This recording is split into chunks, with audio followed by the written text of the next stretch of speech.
Just give me some y'all in there. Pastor Roy. Is there a message that we're posting or we just preach it?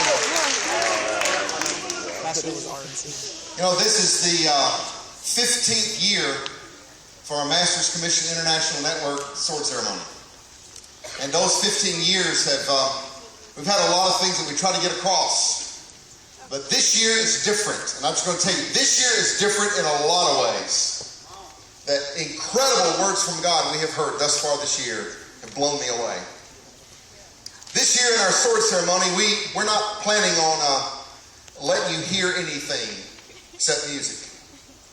Instead, we want to make you focus on what you see. We're going to act out a story, and you've got to follow the story. Don't get caught up in the details. Follow the storyline. I have in my hand the Master's Commission sword, one of many. You know, what's one of our symbols. In Master's Commission, the sword represents, well, it's a two-edged sword. One side evangelism, the other side discipleship. And it is worth nothing without the handle called discipline. And I promise you that's true. Without discipline, doesn't matter how sharp those edges are, won't matter. And this has become our symbol for many, many years. This year, I want to focus on the person called the discipler. You have many times in your lives had a discipler pour into you. Sometimes it was your pastor, a friend. But for many of you, it was your Master's Commission director, staff member. They poured themselves into your lives. They discipled you. It's a calling. Today we want you to watch the storyline. Watch for these things. Watch how the discipler has his time alone with God where he learns the discipline. And he learns to walk with God alone. And then he begins to teach other people, to train other people. In fact, he trains them. They watch him and he shows them what to do. The discipler trains first year, second year, third year, year after year. Each are different. And then the challenge is to always learn to teach them to serve in unity. And folks, when that happens, the devil does not like it at all. And immediately he hatches a plan to take down that ministry. Not because the discipler is so incredible, but because the discipler is touching so many other people who are becoming disciplers.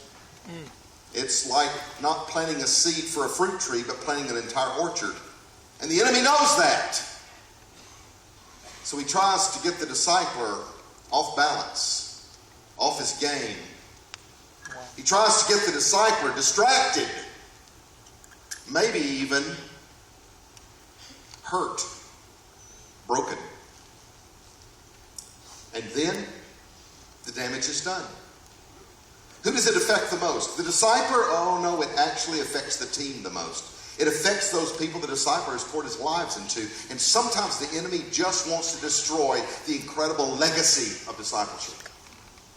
When that happens, the discipler is wounded.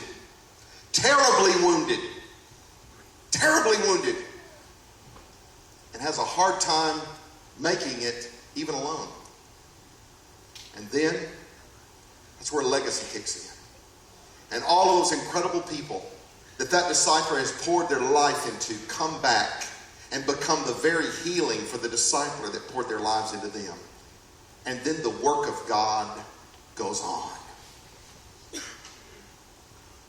Pay close attention.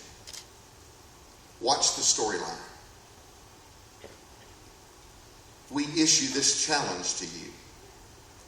It's called the discipler. Can you switch places?